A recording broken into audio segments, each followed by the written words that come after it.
तो चलिए बिना किसी देरी के सीधे इस दिलचस्प चर्चा में गोता लगाते हैं। आज हम जावा प्रोग्रामिंग की दुनिया के एक बहुत ही शानदार और विशाल सफर पर निकलने वाले हैं।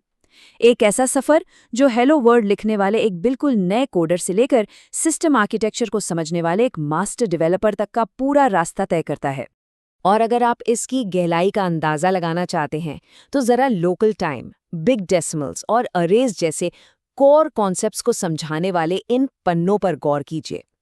ये सिर्फ ऊपर ऊपर की बातें बिल्कुल नहीं है, बल्कि हर एक टॉपिक की बिल्कुल बारीकियों में उतरने का एक शानदार मौका है।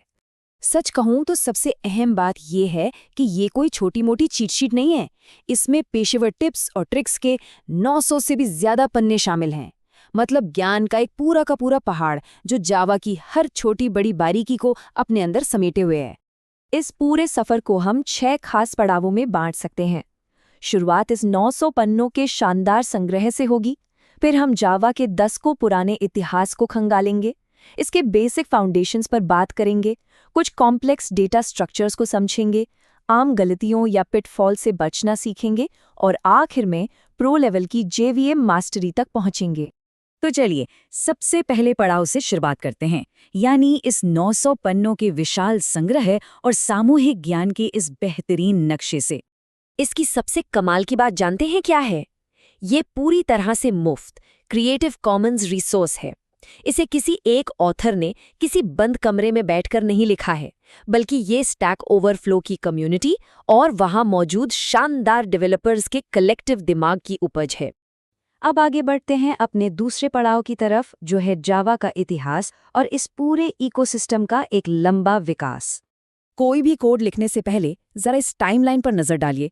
1996 में अपने शुरुआती दिनों में इसका कोड नेम ओक यानी ओक ट्री रखा गया था, जो शायद क्रिएटर के ऑफिस के बाहर लगे एक पेड़ के नाम पर था।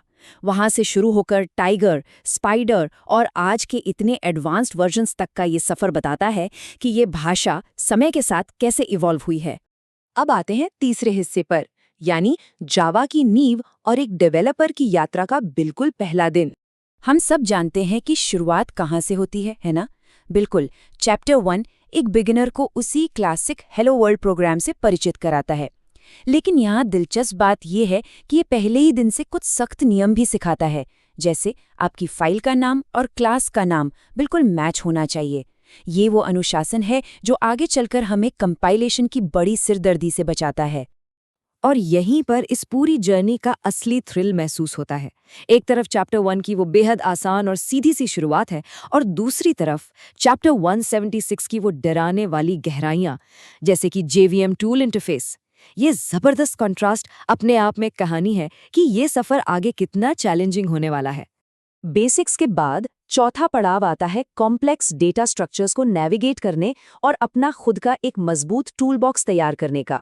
जैसे जैसे हम आगे बढ़ते हैं, ये manual arrays, collections, lists, sets, maps और क्यूज जैसे बेहद ज़रूरी डेटा स्ट्रक्चर्स के लिए पूरे के पूरे चैप्टर्स डेडिकेट करता है।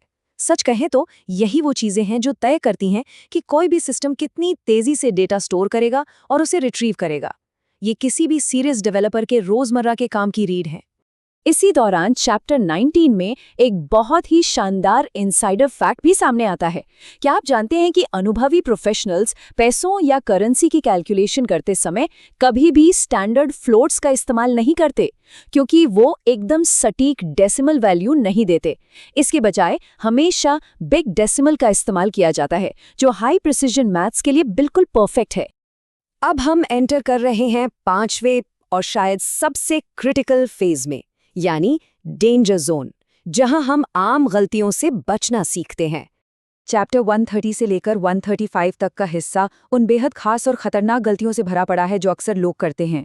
उदाहरण के लिए स्ट्रिंग्स को कंपेयर करने के लिए डबल इक्वल टू का इस्तेमाल करना, जो दरअसल टेक्स्ट के बजाय मेमोरी एड्रेस को कंपेयर कर बैठता है, या फिर रिसोर्सेज को फ्री करना भूल जाना, जिससे भयंकर मेमोरी लीक होते हैं। नौसिखियों और एक्सपर्ट्स के बीच का असली फर्क इन्हीं गलतियों से बचने में है। और इसी में प्रोग्रामिंग का एक बहुत बड़ा गोल्डन रूल भी शामिल है।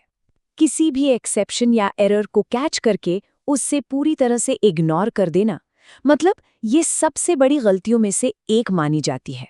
ऐसा करने से सिस्टम के अंदर की कमजोरियां छिप जाती हैं, जो बाद में किसी बड़े और एकदम अचानक होने वाले क्रैश की वजह बनती हैं। इन सब चुनौतियों को पार करने के बाद हम पहुंचते हैं अपने छठे और आखिरी पड़ाव पर, यानी प्रोफेशनल जेवीएम मास्टरी, बिल्कुल शिखर पर। इस मैन्यूल के बिल्कुल आखिर तक पहुंचते पहुंचते सामना होता है कुछ बेहद एडवांस टॉपिक्स से, जैसे चैप्टर 146 का sun.misc.unsafe, गार्बेज कलेक्शन और परफॉर्मेंस ट्यूनिंग। ये वो जगह है जहां एक डेवलपर जावा वर्चुअल मशीन के बिल्कुल अंदरूनी कामकाज और मेमोरी मैनेजमेंट को सीधे कंट्रोल करता है। यहीं पर चैप्टर 178 एक बहुत ही पावरफुल कॉन्सेप्ट देता है कि इस लेवल पर आकर तुक्केबाजी या अंदाजे लगाना बिल्कुल पीछे छूट जाता है। अगर आप चाहते हैं कि आपका एप्लीकेशन रॉकेट की स्पीड से चले, तो आपको पूरी तरह से एविडेंस बेस्ड या साक्ष्य आधारित अप्रोच अपनानी ही होगी। सब कुछ सिर्फ और सिर्फ हार्ड डेटा पर निर्भर करता है। और इन सब के बीच किताब के अंत में दिया गया एक बड़ा ही शानदार सा डिस्क्लेमर है, जो असल में याद दिलाता है कि मास्टरी के इस लेवल पर काम करने का मतलब क्या है। जब आप सिस्टम को उसकी आखिरी लिमिट तक धकेल रहे होते हैं, तो चीजें टूट सकती हैं, और तब पूरी जिम्मेदारी सिर्फ और सिर्फ प्रोग्रामर की होती है। इसीलिए लिखा है, use at your own risk. 181 अध्यायों और इतने गहरे ज्ञान का ये बेहतरीन नक्शा पूरी तरह से मुफ्त में उपलब्ध है। ये स्टैक ओवरफ्लो की शानदार कम्युनिटी का एक ऐसा तोहफा है जो दुनिया भर के डेवलपर्स को कुछ नया बनाने और अपना ज्ञान खुले दिल से बांटने के लिए इंस्पायर करता है। जो अंत में हमें एक बेहद दिलचस्प सवाल के साथ छोड़ जाता है। इतने सारे चैप्टर्स और इस पूरे कलेक्टिव विजडम से लैस होने के बाद आखिर कोई डेवलपर अगली कौन सी कमाल की चीज या कौन सा नया टेक्नोलॉजिकल चमत्कार बनाने वाला है? पॉसिबिलिटीज सच में अनंत है। आज की इस चर्चा में हमारे साथ जुड़ने के लिए बहुत बहुत शुक्रिया। बस सीखते रहिए और अपनी इस क्यूरियोसिटी को हमेशा जिंदा रखिए।